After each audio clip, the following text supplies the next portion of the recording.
Hello everyone, welcome back to ESA Summer Online. I'd like to remind you that we are raising money for the Alzheimer Fund. If you would like to donate, make sure to check below the stream for the links. There you will be able to donate. Also, big thanks to Kaspersky, Twitch, and ViewSonic for sponsoring this event. Without them, this event would not be possible. And now it's time for LattMackey running Alice in Wonderdream. Take it away. Hello everybody, my name is LattMackey and we're going to be playing some Alice in Wonderdream, or Fushigi no Yume no Alice as it's known in Japan. This game only came out for the PC Engine, the Japanese version of the TurboGrafx 16. A couple of quick things to get out of the way before we get into the run. First of all, awesome Mario block, but we're gonna try and one up and get a PB here. But the PC Engine here actually has turbo switches built into the controller. So anytime you see actual turbo happening on the screen, that's totally allowed. It's totally okay. In fact, we sometimes we take advantage of those because it's built into the console. This is the game we're going to be playing, Alice in Wonderdream, and you can see this is what the cards look like. They were kind of cool cards that built into the machine. So this is just a straightforward platformer with a lot of cool stuff that happens, and I'll talk through it as we go along. Okay, so here comes the countdown. Here comes the countdown. Let's start this thing off in 3, 2, 1, go. Okay, so there are a bunch of different worlds. The first one is the forest. And each world has 3 or more stages depending on which world we're in. First one obviously here is the forest. And you'll notice that the whole game kind of plays off this idea of Alice in Wonderland, even though it's kind of a rough translation with Alice in Wonderdream, because my guess is that they did not license this, the intellectual property, if you will, wherever you are. So we are going to be taking quite a bit of damage. In fact, a lot of the strats that to go as fast as possible require you to take intentional damage. The current world record holder of this game, and the person who's probably done the most amount of work in it, is Epic Neon Ninja Monkey. And so a lot of the things he's actually kind of uncovered and we've kind of uncovered together. We're the only 2 people currently running it. So you actually have a weapon. So the way that I'm doing that weapon is I'm holding down what would be like the B button on the Nintendo, and you can charge it up to full power. And when you charge up to full power, it actually does more damage. So you kind of see when I take on a boss like that I'm going to be doing a combination of jumping and using the weapon. The jumping on top of enemies is actually the most powerful move you can do in the game. So we take, to mix in jumping and using the weapon actually does quite a bit of damage to the bosses. There is actually some ladder tech in this game, which is, I know, kind of something weird to say. Oh, first things first. Folks, we're about to do a warp. This is really exciting. So this is the first time. We just recently discovered some warps in this game, and I'm actually putting on the turbo switch here. So this is the first time we just discovered, like, the any percent category is pretty brand new. It's only been around for a couple of months. Aquas of all things, speedrunner extraordinaire Aquas discovered some warps randomly by pressing some buttons right there in that room. So there are 2 different warps, and there might actually be more. We just haven't discovered them quite yet. But that's the first one. Anyway, the laddering in this game is kind of weird. Oh, we're gonna have to take a death here. Best death animation in any single game is right there. But we're gonna have to, the reason we have to take a death is because we need to be up there to do that properly. We're gonna take another intentional damage here. My favorite thing about this game might actually be the death animation. So I'm glad we got one in just so you could actually see it. Oh, that was not on purpose. Okay, let's try this again. Can I do a quick donation? Please, great time to do it. All right, we got a $100 anonymous donation. Whoa. Thanks so much for that donation. Thank you. And we also got a $50 donation from Yohama saying, glad to see ESA going on. Hopefully the RNG will be in the runner's favor. Thanks so much for those donations. And I appreciate the RNG because we're going to need it in this game because there's about to be a fair amount later on. One of the fun things about running this game actually is that for the most part, a lot of the things happen in the same place. There are some RNG moments and spots, and I'll point them out as we get through and to them. This is, the TurboGrafx 16 is kind of known for its like shooters and things like that, but it actually does have some really awesome platformers, and this is one of them. As a casual play, this can be a little bit of a challenging game as a casual playthrough. I think it took me like 8 or 9 hours to actually beat this one. But as a speedrun, it gets significantly easier. So we're going to do a quick health grip. So one of the things this game has is actually some menuing and some spells. What I just did there is a discover spell. And there's hidden health peppered basically through every single level. And when I use the Discover spell, it gives me an opportunity to see where the health is and then actually pick it up. You can't pick it up unless you have done the Discover spell. So it may have a different name. Nobody that I'm aware of has done an English translation of this game. So I'm just assuming the spell is called Discover or something like that, because what you do is when you use the spell, it actually reveals hidden things that are out. There's also, you can pick up magic and some other things. There is only a certain amount of magic you have, and you can see that over on the bottom left. The little blue dots is my magic, and I can only use a certain amount of magic, which actually does come into play a little later on in the run. So we are in the waterfall stages.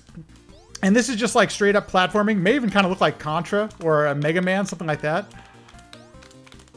But it is, it's straight up just platforming. Make all the jumps the best that you can. And we're about to enter our boss. There's no warps in this. Oh, we need to get some health. There's no warps in the waterfall world. There will be another warp later on in the run. So you'll see me, once again, we're going to be doing a combination of attacking and jumping on the enemy. You'll notice the bosses are similar. There's one new boss in every world, and then the other two bosses are repeating. This one's the Ghost. If you got a more clever name, please feel free, shout it out. Ghost is kind of lame, so I'm totally down if you've got a better name than Ghost. And we have more waterfall platforming here. And this is actually just kind of straight up. So if you've got any more donations, now's the time. Oops. I actually got a donation over here. Oh, please. I got a $5 donation from Sean saying, "Greetings, Lat, from Planet Egar. I speak for everyone in the Lat fam when I say thank you for doing such a great thing by participating. Donation goes to naming Cupfu LattMackey in Pokemon Sword and Shield. Because at least then you'll finally be into a Pokemon game. And appease M and myself.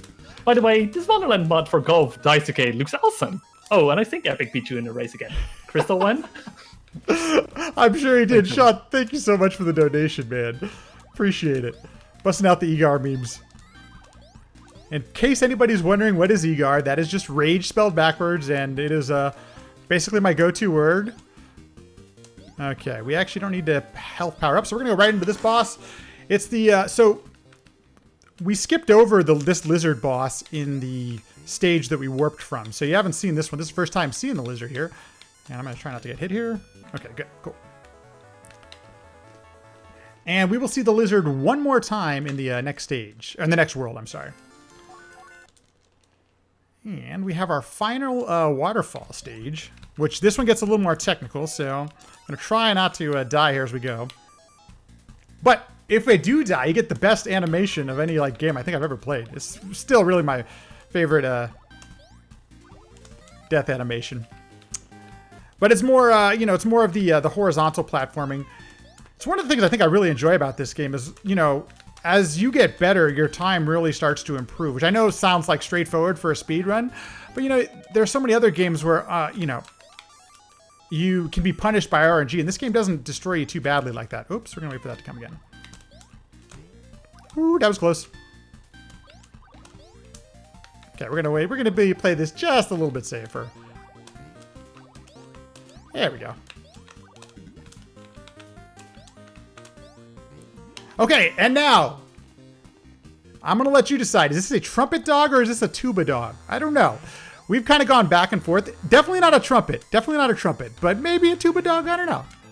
That's one of the bigger RNG spots, the way that...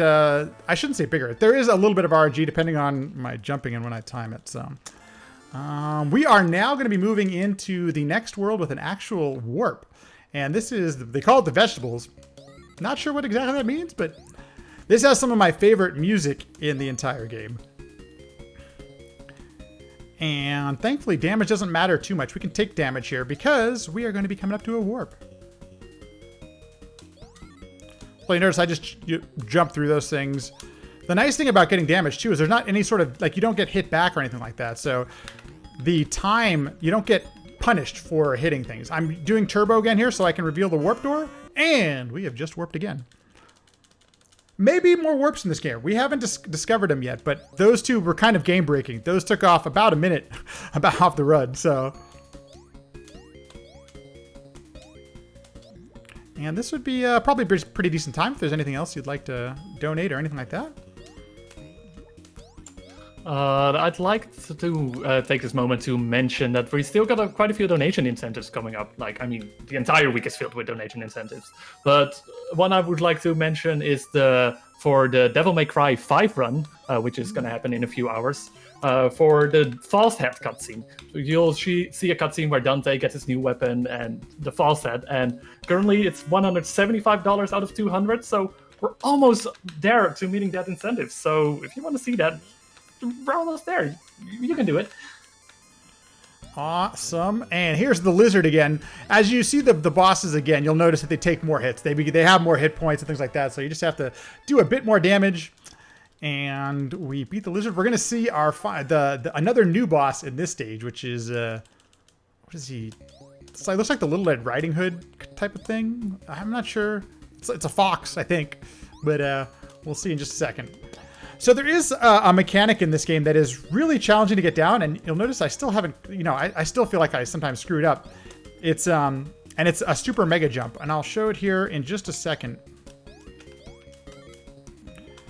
There's a weird, like, I think it's like a 3-frame window or something like that. Maybe it's a 4-frame window where you can bounce off of an enemy with a super jump. That's just a regular jump, and you actually need it to beat the final boss with any sort of speed. So I'm gonna take another health pickup here.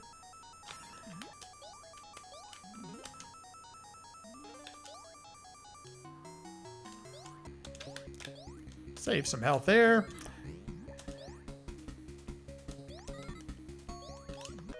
Take another health pickup. This is just helpful getting into this final event. But here is the fox, the big bad wolf. Maybe it's the big bad wolf. Maybe that's what it's called. Epic figured out a really cool strat here. You're actually like jumping into the big bad wolf's hitbox, and so he doesn't hit you when you're doing that, which is like really cool. Okay, here's where the run really begins. This is the toughest part. So we're on the last 2 worlds, and this is going to be the palace.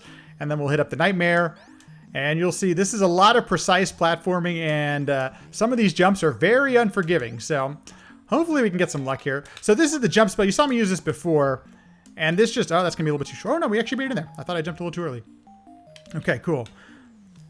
Here the goal is gonna be not to turn back, but everything basically is trying to get you, And this looks like it. Oh man, you're heading towards the final boss. Not so much. We still have a little bit to go here. But we are going to pick up the health because... Oops. We're going to pick up some health to get through the... So we can get to the final boss of this stage with full health. We need full health to get through it with a little bit more accuracy. This is the invincible spell. So we just picked up the invincible spell. And this just makes it so you can actually go through all this stuff just a lot faster. There is a 5th spell that does this weird button thing that we have not found any use for in a casual or in a speedrun. And I won't be showing it on purpose. If it does actually show up, it's completely by accident. We're going to throw the invincibility back on there. We're going to do one more invincible as we're getting over here.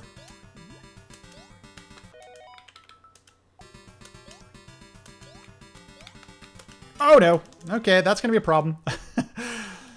Well, see, this is the problem. If you die here, you got to go a long ways back. It's one of those things where it's like, if you hesitate at all, this stage is super punishing. So, in case you missed it the first time, here it is again. The nice thing is we don't have to get the health drop this time.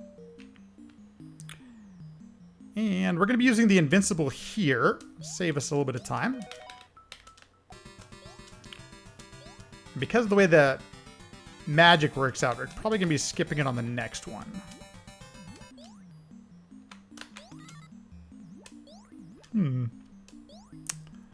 Oh man, okay. Well, we're going to keep this close. We're going to make this interesting, folks.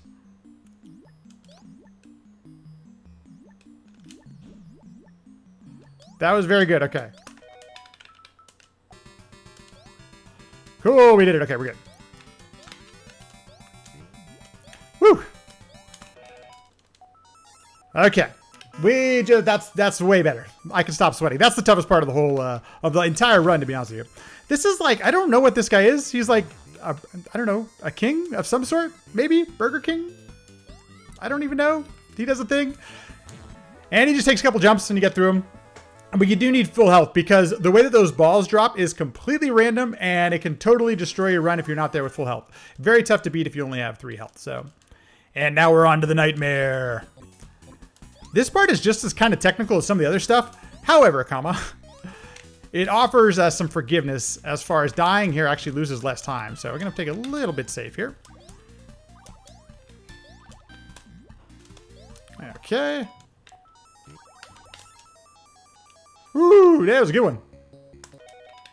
So you notice that yellow book now shows up as a new spell. Yeah, still never used it. Don't really know what it does. Probably should give it a cool name, but okay, and we're on to the home stretch, folks. We're about to head into the final boss who has 2 phases. And I'm going to just do completely just total damage. This is the fastest way to do it, is just run through. Interestingly enough, as far like as a speed run goes, the fastest thing to do is run. Even jumping, you lose frames when you jump. So the fastest way to get through anything is to actually just run through it.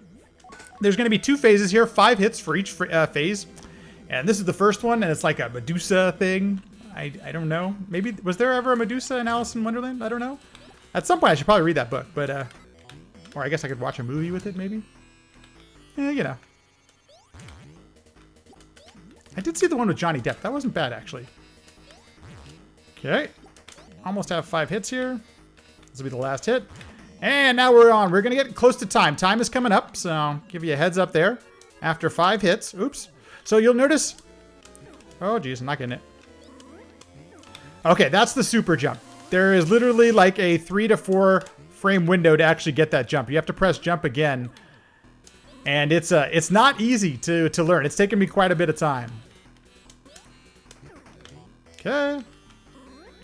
And here we go. Time is coming up. We have time right about time. Okay, there we go. Woo! Oh my gosh, we made it. Well, did we get enough death animations with Alice? Because that's the whole point to run this game, is so you can see Alice just flip off the screen like a crazy person.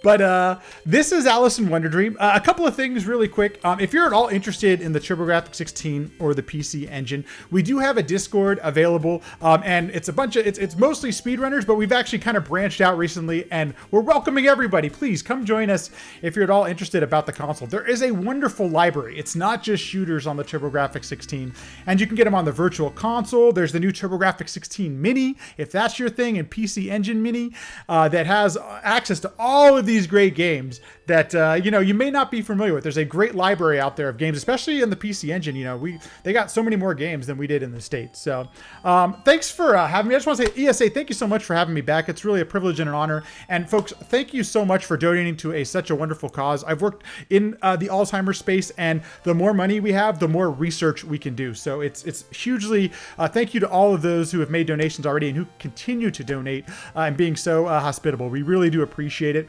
That is Alice in Wonderdream. My name's LattMackey. Thank you so much for having me, and enjoy the rest of the marathon. Woohoo!